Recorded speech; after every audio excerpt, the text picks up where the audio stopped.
Welcome back. Donald Trump releasing his latest political ad today, one of which focuses on the most important issue for voters, as the polls show, the economy. In Hillary Clinton's America, the middle class gets crushed. Spending goes up. Taxes go up.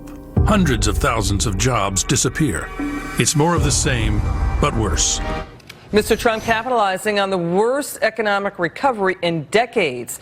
That chart you're seeing there shows what happened in the 30s with flatlining growth. It equals flatlining growth of what's happening now. The new ad rolls out as part of a new $10 million ad buy. It's going to reach 9 battleground states, including 5 swing states that are new to campaign advertising for Mr. Trump. It marks the campaign's biggest ad buy to date. So here's the question. Will the multi-million-dollar ad buy help close the gap before November? With me to discuss, Mica Mosbacher, Trump campaign surrogate and RNC finance co-chair. Also Blake Rutherford, Democrat strategist. What do you think, Mica? Well, first of all, this ad is a very smart buy. Americans care about the economy, and recently a CNN poll release showed that more Americans trust Donald Trump than they do Hillary Clinton on issues like the economy. First of all, and secondly, the polls are already tightening. Bear in mind that this is preseason kickoff, is September 1st, and we're seeing that in Ohio, for example, they're tied. We're seeing in Pennsylvania he's within 3-point striking distance, and we're also seeing the polls tightening in Michigan. Florida Chamber of Commerce is showing that in Florida, Trump is leading. After all, he's still a Floridian. His message is resonating with voters, especially when he is talking about putting America back to work, not choking jobs and businesses with regulations, and not keeping 40 million Americans on food stamps. Okay, Democrat strategist Blake Rutherford. Come in, Blake. What do you think? Well, it's awfully late for Donald Trump to decide to get in the paid advertising game. You know, the key to any campaign is not just a strong paid advertising campaign, which he hasn't had. It's a robust field operation, which in my home state of Pennsylvania, Donald Trump does not have. He's not organized on the ground. He doesn't have troops. He doesn't have volunteers. And he doesn't have an operation. So I think what we're seeing from Trump, while interesting, simply is really going to be pretty ineffective, and it's happening awfully late.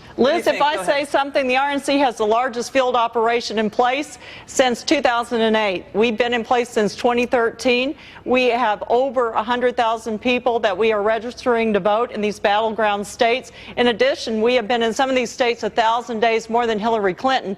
And speaking of Clinton, why is she hiding? She hasn't had a press conference in 286 days. That's a full-term pregnancy, Liz. Go ahead, Blake. Donald Trump's campaign has no field operation. They've had to outsource to the RNC because they don't have any idea what they're doing. Hillary Clinton's field operation in Pennsylvania, having talked to her campaign, having spent time with her state director, is more sophisticated than Barack Obama's in 2008, which was the most sophisticated field operation we've ever seen. To suggest that the RNC has a field game that's ready to help Donald Trump, I think, is a fallacy. But Blake, let me we're in lockstep with the Trump team and the RNC. All right, I want to address the economy. The fact that Mr. Trump is addressing the poor economic growth, Blake. I mean, the recovery has not been so cinematically picture perfect. People feel that out there. Not so sure that, Hillary Clinton's economic policies will spark economic growth. What do you think? Well, I think it's very clear that what we've seen from Donald Trump, from $7 trillion that he's going to add to the national debt, to tax cuts for his millionaire friends, to the number of economists across the country who have disparaged his plan and said that it is no plan for economic growth, the contrast could not be more clear. Hillary Clinton set forth a plan that includes investment in infrastructure, education, sending more people to college, that really will turn this economy around. Trump's policies just aren't going to get us there. Okay, but the sending people to college, I mean, that's the taxpayers have to fund it. Okay. That's on the taxpayers' back. We can't afford this in this country. All right, got to leave it there. Coming up, Obamacare in crisis. Financial Times says it's in critical condition. We've got nearly a third of U.S. counties.